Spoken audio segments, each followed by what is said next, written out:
She combined these qualities with warmth, humor, and an unerring ability always to see the best in people. The decision was delivered without ceremony, without applause, and without any illusion that life inside the monarchy could continue unchanged. After a tense palace council vote, King Charles privately informed Queen Camilla that she must step back from active royal duties with immediate effect. For several seconds, she did not answer. The woman who had spent decades fighting for acceptance now faced the one command she had believed her husband would never be capable of giving.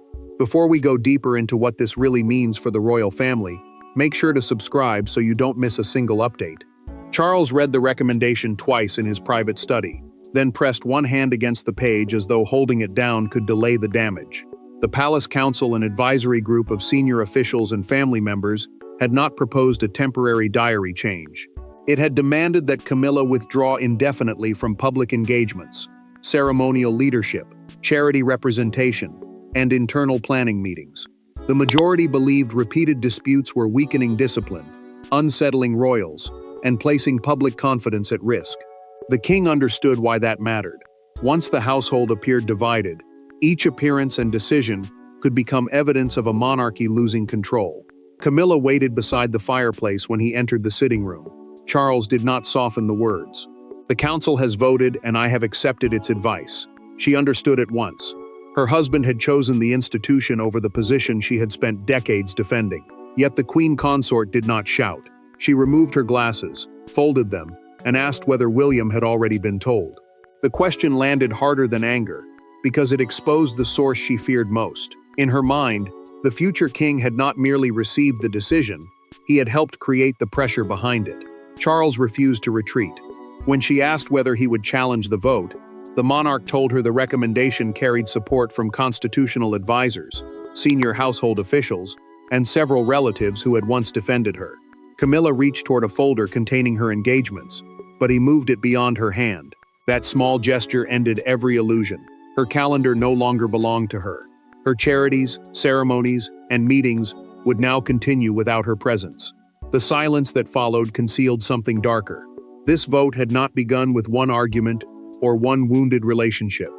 It was the final answer to an incident grave enough to break old loyalties and turn former allies into witnesses. To understand why Charles finally gave the order he had spent years avoiding, the story must move beyond the vote and into the private loyalties that were shattered before anyone entered that council chamber. For Charles, the vote was not merely a judgment on Camilla's conduct. It was a test of every promise he had made to his wife, to his eldest son, and to the crown itself. Each promise now demanded a different decision. Camilla expected protection. William expected accountability. The monarchy demanded stability, and in the middle stood a king who had spent much of his life resisting the expectations of others, only to discover that power had left him nowhere to hide. Charles remained alone after the council meeting, surrounded by the silence that followed decisions no one could undo. Camilla's place beside him had taken decades to secure, built through public hostility, relentless criticism, and a gradual acceptance that neither of them had once believed possible. The crown, the institution representing the monarch, royal authority, and the continuity of the state, had once seemed like the force threatening their happiness. Now the king was using its authority to remove her from the duties that had finally made her feel accepted. Charles opened a drawer and found an old handwritten note she had given him during one of their darkest periods. Camilla had written it when condemnation followed them everywhere and rejection seemed permanent. Her words were simple. She trusted him to stand between her and the world. The monarch read the note twice, feeling the cruel weight of that trust, because he had protected her for so long that she had come to believe his loyalty could survive anything. William waited elsewhere in the palace for confirmation. The prince had stopped treating household conflict as private family pain, because every fracture now threatened the monarchy he would inherit. He crossed the room once, stopped, and told an aide that he felt no satisfaction in watching his father face humiliation. Yet the future king also knew that affection without boundaries could become dangerous. Silence might protect one person today, while weakening the institution everyone else would depend upon tomorrow. Camilla's suspicion hardened around William. She believed he had quietly persuaded uncertain council members that her influence was creating instability. But the truth was more unsettling. The heir had demanded a formal review, a structured investigation of conduct and responsibilities, and clearer limits on her involvement. He had not requested her removal. That recommendation came from constitutional advisors, household officials, and family representatives, who had witnessed the same troubling pattern and independently reached the same conclusion. Charles finally telephoned his son. "It is done," he said. William paused before answering. "I know what it cost you." Neither man added another word, because both understood that Camilla's withdrawal was only the consequence, not the cause. Camilla now saw the danger clearly. This was no longer a battle against one suspicious heir. People who had once protected her had entered the council chamber and spoken against her. That betrayal had begun during one tightly controlled royal ceremony, when a single decision turned private unease into open alarm. Every royal crisis has a moment that appears small, until history looks back and recognizes it as the breaking point. In this case, it came during the Windsor Service of Renewal, a formal ceremony intended to display unity after months of private tension. The seating had been approved, the speaking order confirmed, and every role carefully assigned. Yet minutes before the doors opened, Camilla issued one instruction that displaced Catherine, overruled William's office, and forced senior courtiers to choose whose authority they would obey. Camilla had been pressing steadily against the limits of her role. She intervened in ceremonial schedules, charity announcements, guest lists, and the placement of relatives at major engagements. Palace officials handled each dispute separately, allowing everyone to dismiss the incidents as misunderstandings, rather than confront the dangerous pattern forming beneath them. The Windsor Service of Renewal, a formal gathering created to recognize long-serving royal volunteers, carried unusual importance because the monarchy needed to present discipline after months of whispered division. Catherine had been chosen to deliver the principal address, and Charles had personally approved her place in the official program. Camilla acted 20 minutes before the ceremony. She instructed the Lord Chamberlain's office, the department responsible for organizing royal events and formal duties, to remove Catherine's address and replace it with remarks from one of her own senior charity representatives. The Queen Consort also ordered the princess's front row chair moved away from William. The changes were not cosmetic. They weakened the future queen's public standing, challenged the prince's household, and suggested that earlier approval from the king could be quietly overturned. Catherine saw the amended program and understood the humiliation immediately. She folded the paper, looked toward William, and said she would not create a spectacle at an event honoring others.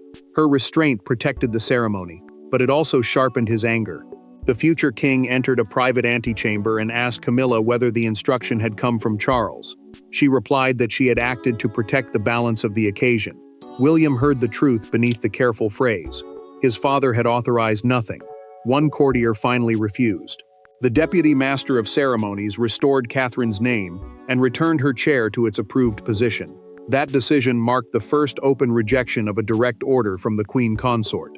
Camilla understood what it meant, and the prince knew the palace had crossed into unfamiliar territory. Charles arrived moments later and found William facing her in silence. Catherine stood nearby holding the altered program. The king asked who had approved the changes. No one answered at first. After the service, officials placed the original and amended programs side by side on the council secretary's desk. The altered speech, moved chair, and unauthorized command became documented evidence for a formal review. Yet the investigation uncovered far more earlier orders, private communications, and competing chains of authority spreading through the household. Once that evidence was gathered, private reassurances were no longer enough, and Charles was forced toward the confrontation both he and Camilla had spent years avoiding. The confrontation took place after midnight, when the corridors had emptied and neither of them could rely on advisors to soften the truth. Camilla entered Charles's study carrying the council recommendation he had left in her sitting room. She placed it on his desk, but did not sit down. The king remained behind the chair, exhausted yet unmoving. Then she asked the question that exposed the wound beneath the entire crisis. Did you choose the crown, or did you choose William over me? Camilla had spent hours reading every line, underlining references to unauthorized involvement, weakened staff confidence, and interference in ceremonial operations. The council recommendation, a formal document advising the monarch what action should be taken, described her conduct in language so controlled that it felt merciless. She understood that the argument was no longer about one altered program. It concerned whether two competing centers of authority had begun operating inside the same household, placing officials in the impossible position of choosing which royal command carried greater weight. Charles heard the accusation beneath her question. Camilla was not asking about cancelled engagements or a lost seat at council meetings. She was asking whether decades of shared struggle still mattered to him. She reminded the monarch how often he had promised that palace opinion would never isolate her again.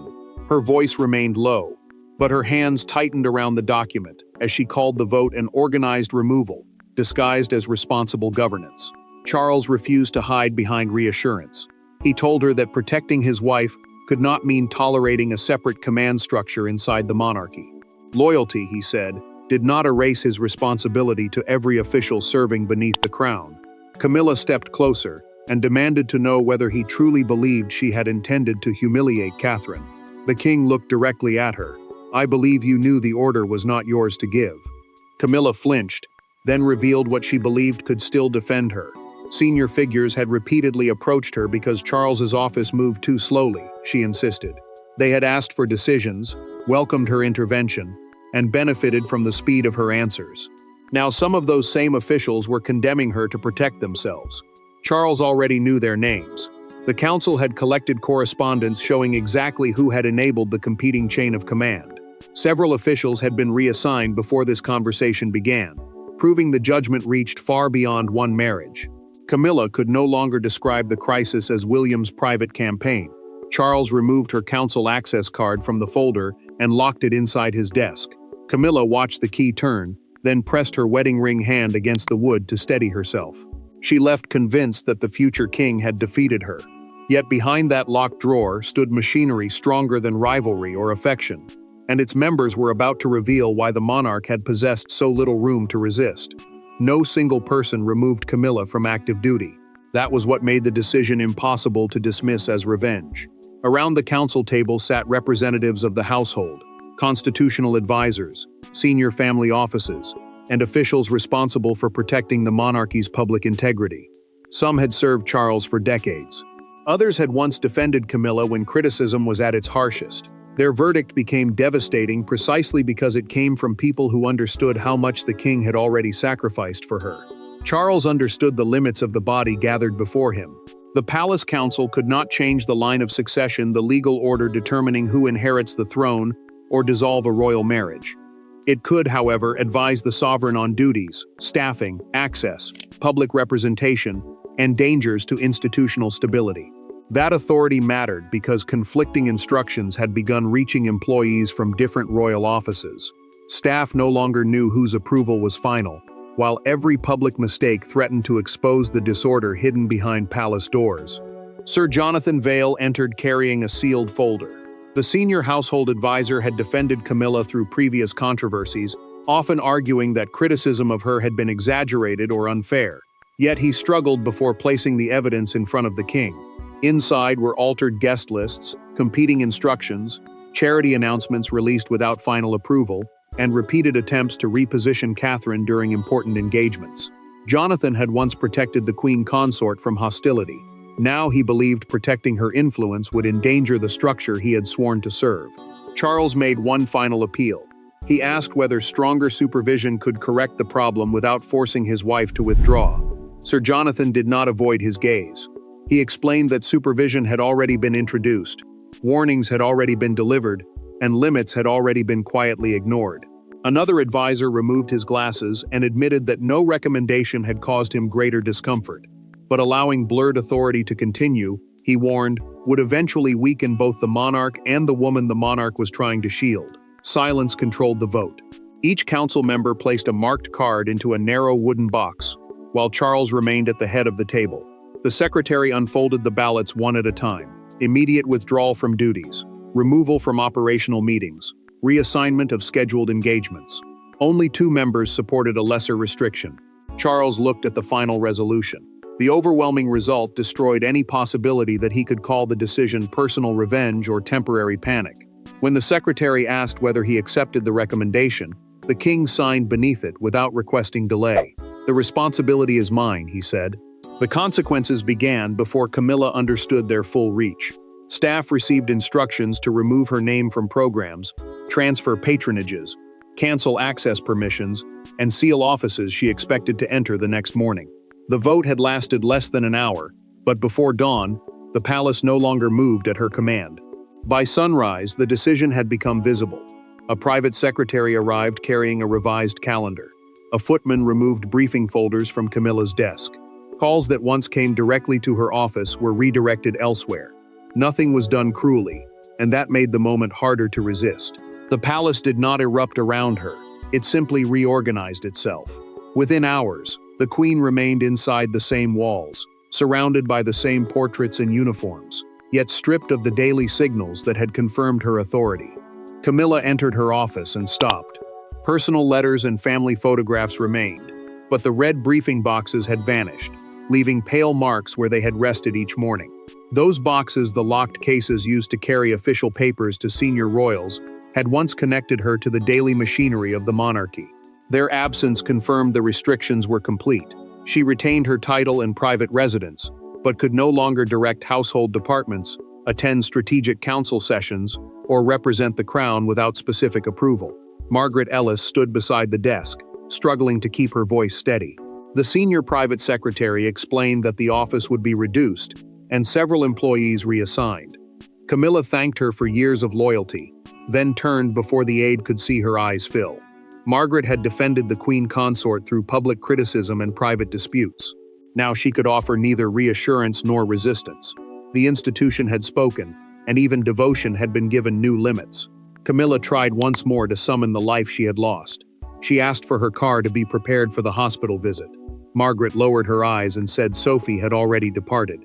The trusted confidant had inherited the engagement, while Anne would supervise the veterans' reception, and Catherine's office would take control of the National Literacy Initiative. The Queen looked at the clock. The hospital visit had already begun without her. Service continued. Only her place within it had disappeared. One envelope remained among the papers. Camilla recognized Catherine's handwriting and hesitated, expecting triumph hidden beneath politeness. Instead, the princess wrote that royal service should never become a contest over rank or closeness to power.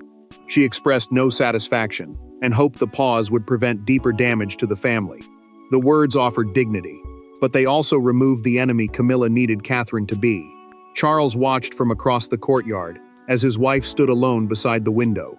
The king moved toward the door, then stopped. Comforting her immediately might weaken the boundary he had imposed, yet remaining distant made victory feel like cruelty.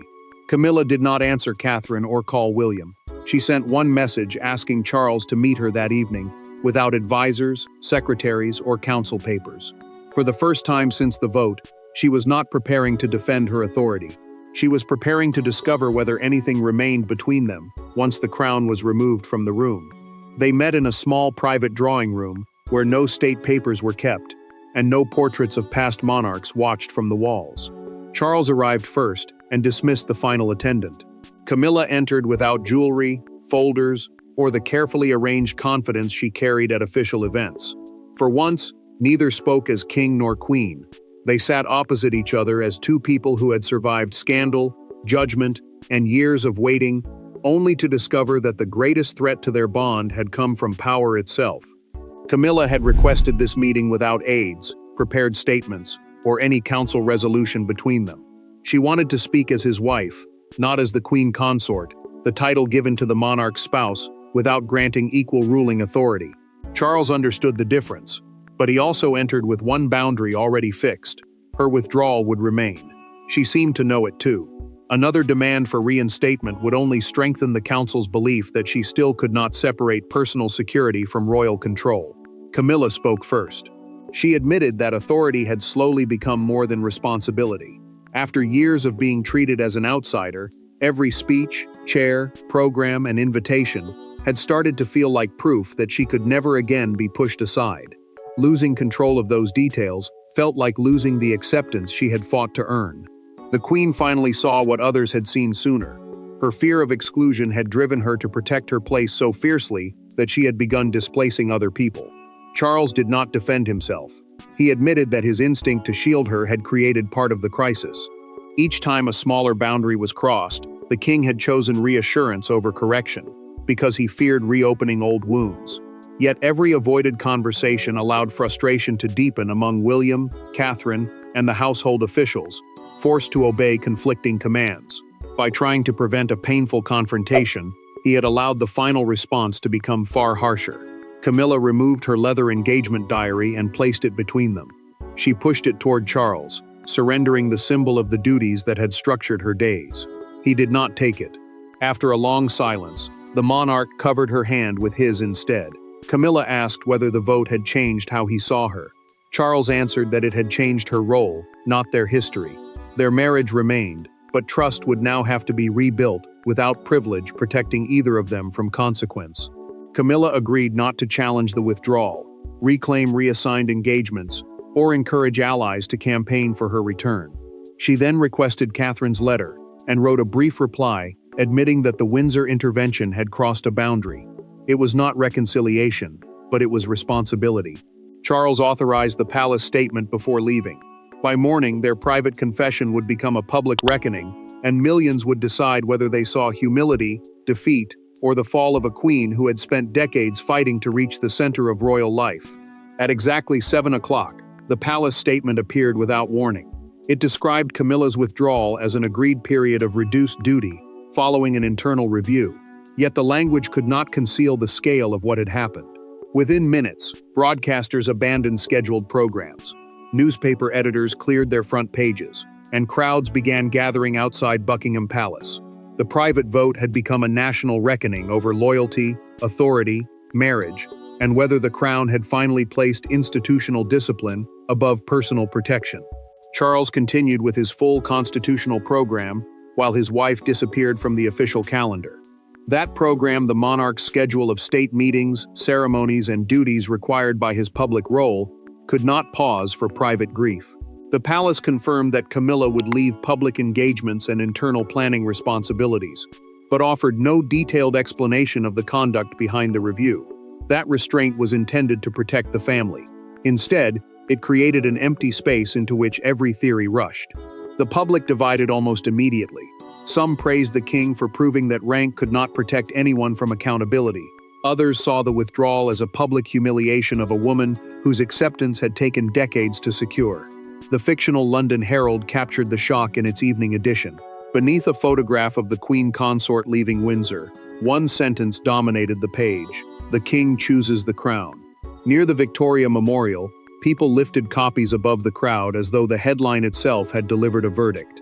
Eleanor Marsh gave the moment its historic meaning during a live national broadcast. The veteran royal correspondent described the vote as the first defining assertion of Charles's reign. Affection had been heard, but duty had received the final word. Her analysis traveled quickly because it reduced a complex crisis to one painful truth. The monarch had protected his marriage for years. Now he had protected the institution from his marriage. Catherine watched the coverage beside William and refused to treat the outcome as victory. She instructed her office to offer nothing beyond support for the king, fearing that visible satisfaction would deepen Camilla's shame and destroy any chance of reconciliation. The prince felt relief that royal authority had finally been clarified. Yet when footage showed his father arriving alone at an engagement, he saw the loneliness behind the decision and understood what accountability had cost. Editors waited for counterattacks from Camilla's former advisors. None came. Her silence suggested that the private agreement with Charles was holding. Later, the Queen appeared briefly while leaving for her country residence. She paused before the cameras, offered one restrained nod, and entered the car without speaking. That evening, Charles requested a televised address. He would not expose private evidence or defend every council decision. He would explain the principle now defining his reign. The public had chosen its arguments and the headlines their winners, but only the king could declare what would survive after the pain. Charles did not appear before the nation as a triumphant monarch. He appeared as a man who had paid for authority with personal sorrow. From a simple desk, he spoke about duty, shared standards, and the responsibility of every royal figure to serve within clearly defined limits. He never described the private argument or repeated the council's evidence. He did something more consequential. He accepted the decision as his own, shielding neither himself nor Camilla from its meaning. Charles stated that royal service carried accountability, and that no family member could exercise power beyond the responsibilities formally entrusted to them. The royal family, the monarch, and close relatives who perform official duties on behalf of the nation could not survive if affection replaced clear authority. Camilla would remain queen and remain his wife, but her independent operational influence had ended. After an extended withdrawal, she might support a small number of personal charities, yet every appearance and responsibility would require approval in advance. Charles returned to their private rooms when the address ended. Advisors expected him to remain behind and measure the reaction, but the king left them without hesitation. Camilla was waiting alone. She did not ask whether the public understood her, and he did not offer promises he could no longer keep. The monarch sat beside her in silence. The queen admitted that the position she had fought so hard to secure had slowly become something she was terrified to surrender. By accepting the judgment, she chose their marriage over a battle for influence she could no longer defend. Catherine opened Camilla's handwritten response the following morning. The note contained no excuses. It acknowledged that the Windsor ceremony should never have been altered, and that a boundary had been crossed. The princess folded the letter and placed it inside her desk, rather than sharing it with staff. Her restraint denied the palace another round of humiliation, and allowed the first fragile possibility of reconciliation to survive. William met Charles privately soon afterward. The king warned his son that accountability must never become cruelty. The prince agreed and promised that restored boundaries would not be used to publicly diminish Camilla. Father and heir had finally found common ground, but neither mistook stability for victory. The monarchy emerged changed. Duties were reorganized, competing chains of command disappeared, and William's office gained a clearer role in long-term planning. Camilla lost the influence she had treated as proof of belonging. Charles lost the belief that love could shield everyone from consequence. The future king gained order but witnessed the suffering required to secure it. The council chamber closed. Camilla's diary remained empty. Charles returned to her side not as a monarch reversing his judgment, but as a husband prepared to live with it. The crisis was over, the boundary restored, and the crown moved forward under one unmistakable truth. No individual, however loved, could stand above it. Thanks for watching. Please don't forget to like and subscribe, and we will see you in next one.